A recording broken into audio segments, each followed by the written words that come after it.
नमस्कार दोस्तों, आप सभी का सीक स्टडी में स्वागत है। जैसा कि आप जानते हैं, सीक स्टडी में आपको करंट अफेयर व करंट इवेंट से रिलेटेड इंपॉर्टेंट टॉपिक और क्वेश्चन आंसर मिलते हैं।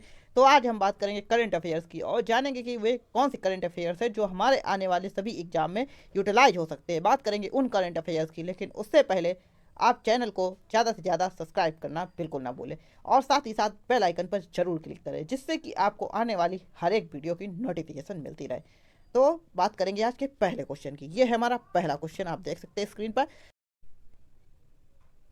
13वें ब्रिक्स शिखर सम्मेलन की वस्तुतः अध्यक्षता किसने की? यह है आपका क्वेश्चन और आपको इसका जवाब सोचना है। तो हम इतनी देर में बात कर लेते हैं ब्रिक्स के बारे में। तो आपको पता होगा ब्रिक्स क्या है। तो ये ब्रिक्स 5 जो देश हैं उनका एक संगठन है। इसमें आते हैं ब्राज़ील, रसिया, इंडिया, चाइना और साउथ अफ्रीका। और ये मेजर इकोनॉमी भविष्य की हैं, जिनको देखते हुए 2008 में इसका गठन किया गया था और इसी की हर वर्ष मीटिंग ऑर्गेनाइज होती है। और इस बार इसकी अध्यक्षता की है भारत के प्रधानमंत्री श्री नरेंद्र मोदी जी ने इसकी अध्यक्षता की थी। आप देख सकते हैं इसका ऑप्शन नंबर डी सही है, पीएम नरेंद्र मोदी। बात करेंगे इसके बारे में और भी, तो आप देखेंगे ये article 13 BRICS summit to take place on 9 सितंबर, PM Modi to chair event virtually. आप जानते होंगे कि 2020 में जब से कोविड-19 फैला है, मोस्ट ऑफ जो ज़्यादातर इवेंट्स होते थे ग्लोबल वाले, वो क्या हो गए, वर्चुअल हो रहे हैं। तो इसी क्रम में ब्रिक्स भी वर्चुअल होस्ट किया जा रहा है। पहले इसमें वर्ल्ड लीडर एक कंट्री में मीटिंग ऑर्गेनाइज करते थे और वहाँ जाकर विभिन्न जो मुद्दे होते थे उन पर विचार विमर्श करते थे। लेकिन जब से कोविड-19 फैला है तो ये पॉसिबल नहीं हो पा रहा, इसीलिए वर्चुअल मीटिंग की जा रही हैं ज़्यादातर जितने भी ग्लोबल इवेंट्स होते थे उनके। अब जितने भी वर्ल्ड लीडर हैं वो वर्चुअल एक दूसरे से बातचीत करते हैं विभिन्न मुद्दों पर। आगे देखेंगे आप और भी, तो ये देख सकते हैं ब्रिक्स के बारे में। ब्रिक्स का आपको पता होगा गठन 2008 में किया गया था और बाद में 2010 में इसमें साउथ अफ्रीका को ऐड कर लिया था, जिसकी वजह से पहले इसका नाम ब्रिक्स था, फिर यह संशोधित होकर ब्रिक्स बन गया था। तो पहले 4 कंट्री थी और फिर इस तरीके साउथ अफ्रीका के शामिल हो जाने से इसमें 5 कंट्री हो गई थी। तो यही इसका फॉर्म बन गया ब्रिक्स, आप ध्यान रखेंगे। तो आप देख सकते हैं इंडिया ने तीसरी बार इसे होस्ट किया है। इससे पहले ब्रिक्स समिट इंडिया ने होस्ट करी थी 2012 में और 2016 में, आप देख सकते हैं। और 2000 ब्रिक्स समिट वर्चुअली हुई थी कोविड-19 पैंडेमिक की वजह से, जिसकी रसिया की चेयरमैनशिप में ये मीटिंग हुई थी। ध्यान रखेंगे इसके बारे में 2020 में। और अब ये इंडिया ने इसकी अध्यक्षता की थी 2021 की। और आप बात करेंगे इसमें कौन कौन से देश के जो लीडर थे शामिल हुए थे, तो 5 देश के लीडर शामिल हुए थे। आपको पहले ही पता है क्योंकि ये 5 देशों का संगठन है। तो आप देख सकते हैं उन जो लीडर्स हैं उनके नाम क्या क्या हैं। तो आप देख सकते हैं ब्राज़ील के प्रेसिडेंट आप देख सकते हैं बोल्सोनारो, और रसिया के president Vladimir Putin, president of China Xi Jinping and president of south Africa Cyril Ramaphosa, और भारत की ओर से भारत के प्रधानमंत्री नरेंद्र मोदी जी ने इस इवेंट्स में भाग लिया था। आगे और देख सकते हैं। तो इतना ही इसके लिए, और इस पर विभिन्न मुद्दों पर चर्चा की गई थी इस मीटिंग में।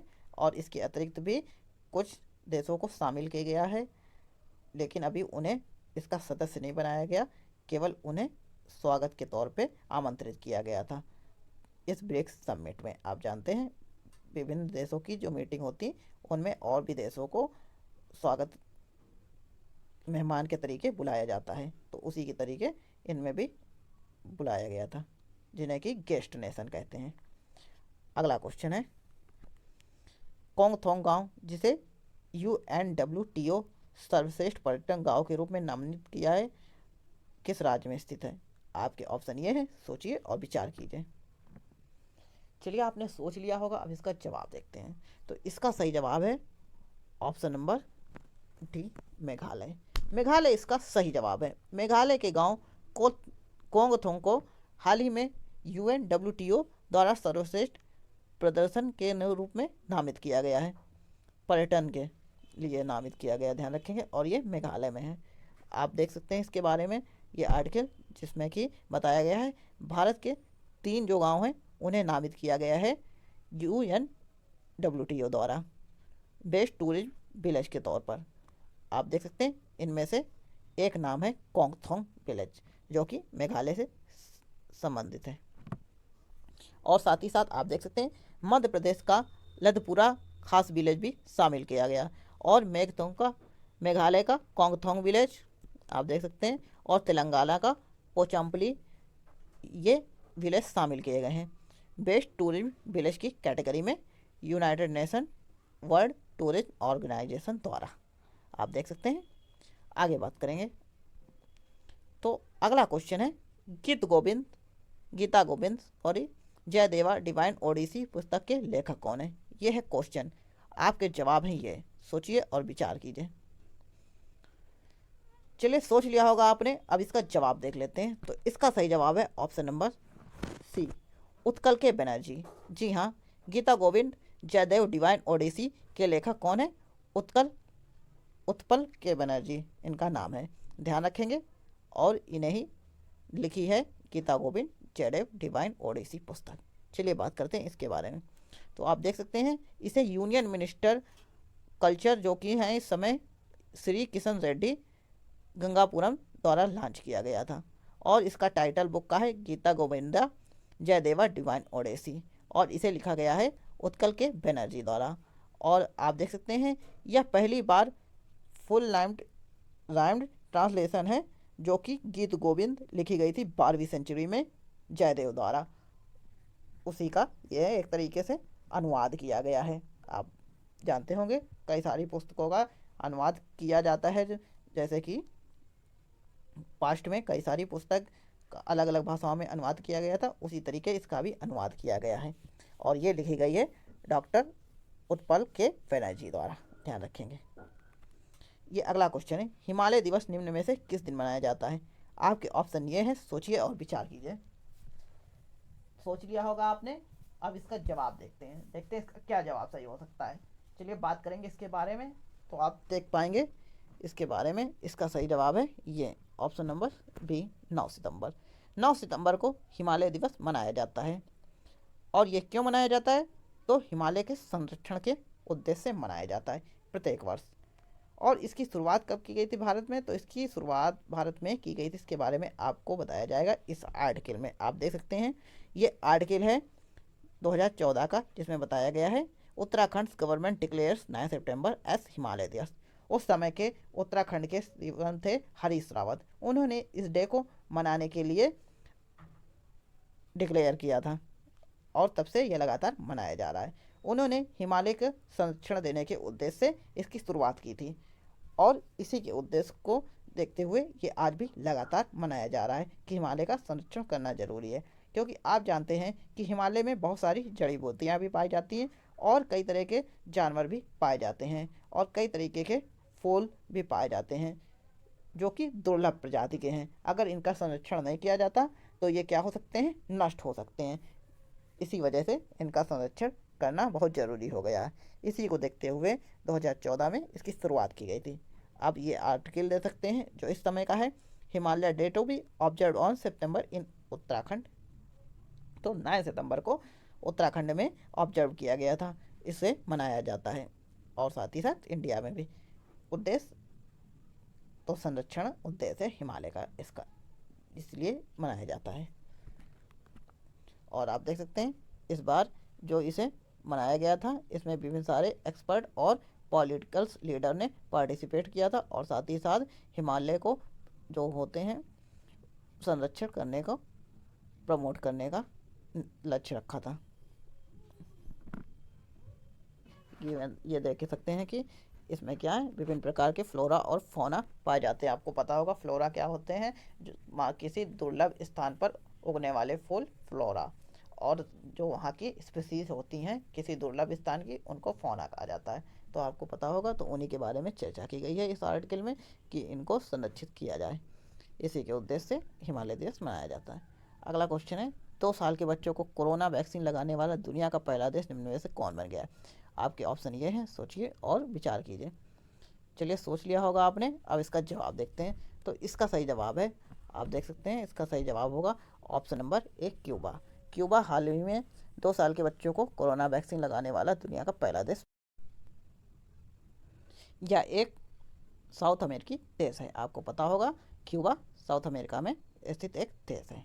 आप जानते होंगे कि यहाँ पर काफ़ी ज़्यादा कुछ समय पहले प्रोटेस्ट हो रहे थे। क्यों हो रहे थे? क्योंकि कोविड-19 की वजह से इस देश की हालत बहुत ख़राब हो गई थी। लोगों के पास रोज़गार नहीं था, खाने के लिए खाना नहीं था, और साथ ही साथ कोविड-19 की वजह से लोगों की मृत्यु हो रही थी, जिसकी वजह से यहाँ पर पब्लिक ने बहुत ज़्यादा प्रोटेस्ट किया था और इनको इकोनॉमी हालत तो बहुत ही ज़्यादा ख़राब हो गई थी। जिसके बाद पब्लिक ने यहाँ पर ज़बरदस्त विद्रोह किया था सरकार के खिलाफ, और शायद सरकार ने इस पर कुछ स्टेप लेते हुए अब यहाँ पर कोरोना वैक्सीन का सफल ट्रायल भी कर लिया है, और साथ ही साथ 2 साल के बच्चे को कोरोना वैक्सीन लगाने वाला दुनिया का पहला देश भी बन गया है। उसने जो वैक्सीन बनाई है, आप देख सकते हैं, ये आर्टिकल उसमें लिखा गया है। तो Cuba first in the world to give jabs two years old. तो आप देख सकते हैं, ये एक आइसलैंड है। 11.2 मिलियन पीपल्स इसको लगाने का लक्ष्य रखा गया है, और चिल्ड्रन को स्कूल खुलने से पहले यहाँ पर लक्ष्य रखा गया कि हर एक बच्चे को ये वैक्सीन लगाई जाए, जिससे कि उनमें प्रतिरोधक क्षमता विकसित हो जाए। आप देख सकते हैं, वहाँ पर स्कूलों की क्या हो गई, ओपनिंग हो गई है, जिसके बाद से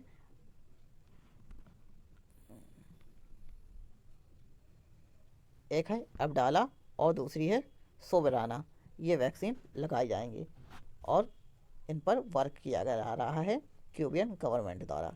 जिसके बाद से ऐसी न्यूज़ निकल के आई है कि ये 2 साल के बच्चों को भी वैक्सीन लगा रहे हैं। आगे देखते हैं।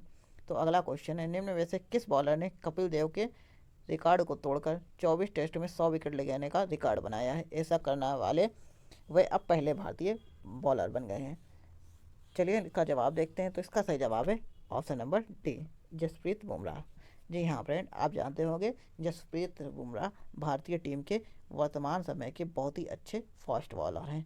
इन्हें भारतीय टीम की वर्तमान समय की रीढ़ कहा जाता है बॉलिंग की, क्योंकि इन्होंने बहुत ही अच्छा परफॉर्मेंस किया हुआ। तो इन्हें ने ही हाल में 24 टेस्ट में 100 विकेट लेने का रिकॉर्ड बनाया है। देखते हैं इनके बारे में और भी। तो ये देख सकते हैं आप द हिंदू का ये आर्टिकल, जिसमें बताया Jasprit Bumrah becomes fastest Indian bowler pacer to claim 100 test wicket. तो आप देख सकते हैं, जिसमें कि बताया गया है कि इन्होंने सबसे तेज 100 विकेट ले लिया है। इन्होंने इसके लिए 24 टेस्ट मैच खेले हैं। आप जानते होंगे ये हैं जसप्रीत बुमराह, और इन्होंने हाल ही में इंग्लैंड की जो खिलाफ टेस्ट सीरीज हो रही उस पर अच्छा परफॉर्मेंस किया, जिसकी वजह से भारतीय टीम अभी सीरीज में आगे चल रही है। भारतीय सीरीज ने 2 टेस्ट मैच जीते हैं, जबकि इंग्लैंड ने 1 टेस्ट जीता है। अभी 5वां मैच होना है सीरीज का, जिससे डिसाइड होगा कि भारत जीतता है या फिर ये सीरीज ड्रा होती है। आगे बात करेंगे। तो आप देख सकते हैं, इन्होंने 25 टेस्ट में कपिल देव के जो रिकॉर्ड था 100 टेस्ट का, उसे ब्रेक कर दिया, और ये टेस्ट रिकॉर्ड बनाया गया था कपिल द्वारा 1980 में। आप देख पा रहे होंगे, और इन्होंने ओली पोपी को आउट करते हुए यह रिकॉर्ड अपने नाम कर लिया है, 24 टेस्ट मैच में 100 विकेट लेने का। चलिए आप देख सकते हैं, तो यह है सबसे तेज 100 विकेट लेने वाले प्लेयर, जो कि ये हैं। आप देख सकते हैं, सबसे ज़्यादा फास्ट 100 विकेट लिए गए थे साउथ अफ्रीका के बॉलर लोमन द्वारा, और इन्होंने 16 मैच में लिए थे 100 विकेट, और आज तक इतनी फास्ट कोई भी विकेट नहीं ले पाया है। चलिए देख लीजिएगा, ये लिस्ट आपके सामने है, इसमें लिखे हुए हैं। आगे बात करेंगे। तो अगला क्वेश्चन है, हाल ही में किस देश के प्रधानमंत्री योशिहिदे सुगा ने अपने पद से इस्तीफा देने की घोषणा की? आपके ऑप्शन ये है, सोचिए और विचार कीजिए। चलिए इसका जवाब देखते हैं। तो इसका सही जवाब है option number D, Japan. Japan ने हाल ही में जापान के जो प्राइम मिनिस्टर हैं इस समय के योशिहिदे सुगा ने अपने पद से इस्तीफा देने की घोषणा की है। उन्होंने इस्तीफा देने की पेशकश इसलिए की है क्योंकि हाल ही में जापान में कोविड-19 की वजह से बहुत ज़्यादा नुकसान हो रहा है। कोविड-19 के केस लगातार बढ़ते जा रहे हैं, और वहाँ पर बहुत ज़्यादा जो वहाँ की स्वास्थ्य संबंधी सुविधाएं थी उन पर बहुत ज़्यादा प्रेशर पड़ रहा है, इतना ज़्यादा लोड पड़ रहा है कि हैंडल नहीं हो पा रहा। हाल ही में आपने को पता होगा कि टोक्यो ओलंपिक भी आयोजित हुए थे, उसके बाद से और ज़्यादा केसेस इंक्रीज होना चालू हो गए हैं। और उसके बाद पैरा ओलंपिक गेम्स भी होस्ट किए गए हैं। इन सब की वजह से जापान पर प्रेशर बहुत ज़्यादा पड़ रहा। और जो यहाँ के प्राइम मिनिस्टर हैं, इन्होंने अपने जो पॉपुलैरिटी थी वो लगातार गिरती देखकर ऐसा डिसीजन लिया है कि ये अभी होने वाले चुनाव में नहीं खड़े होंगे और ना ही इसमें भाग लेंगे। और उन्होंने साथ ही साथ पद से इस्तीफा देने की पेशकश की है। आप देख सकते हैं। तो इस समय है ये आर्टिकल जो कि लिखा गया है, Yoshihide Suga to step down as Japan prime minister. ये बीबीसी का आर्टिकल था जिसमें बताया गया है। आप देख सकते हैं ये है योशिहिदे सुगा, ये हैं जापान के पीएम। इन्हें अभी ज़्यादा टाइम नहीं हुआ था, पिछले साल ही इन्होंने जापान की सत्ता संभाली थी, लेकिन इन्होंने अपनी पॉपुलैरिटी को लगातार गिरते हुए देख रहे हैं, जिसके बाद से ऐसा डिसीजन लिया गया है इनके द्वारा कि आगामी चुनाव में पार्टिसिपेट नहीं करेंगे। आप देख सकते हैं यदि इलेक्शन में नहीं होंगे, जो कि आने वाले मंथ में होने वाले हैं। और इन्हें 2020 में शिंजो आबे के रिजाइनेशन के बाद प्रधानमंत्री अपॉइंट किया गया था। आप देख सकते हैं। आगे बात करते हैं, तो इनके बारे में ध्यान रखेंगे आप। आपको ये वीडियो कैसा लगा कमेंट्स करके ज़रूर बताइएगा। अगर अच्छा लगा तो अच्छे कमेंट, अगर अच्छा नहीं लगा तो भी आप बताइएगा। वीडियो को शेयर करें, सब्सक्राइब करें चैनल को और बेल आइकन पर ज़रूर क्लिक करें। मिलेंगे फिर एक नए वीडियो में ऐसे ही क्वेश्चन के साथ। Thanks for watching.